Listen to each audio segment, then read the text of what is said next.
Maminka si chystá věci, bude asi perník péci, bude to ten její. Maminčin perníček ho znáte, ten nikde jinde nepečou. Jeste ho denně o půl pátek, dřív než vám léta utečou. Maminčin perníček ho znáte,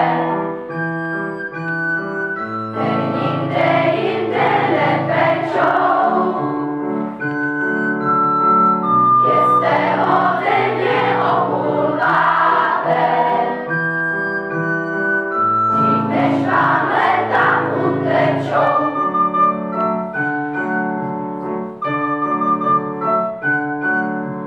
Já, moji sourozenci, řadíme se před kredencí, už jsme seřazení.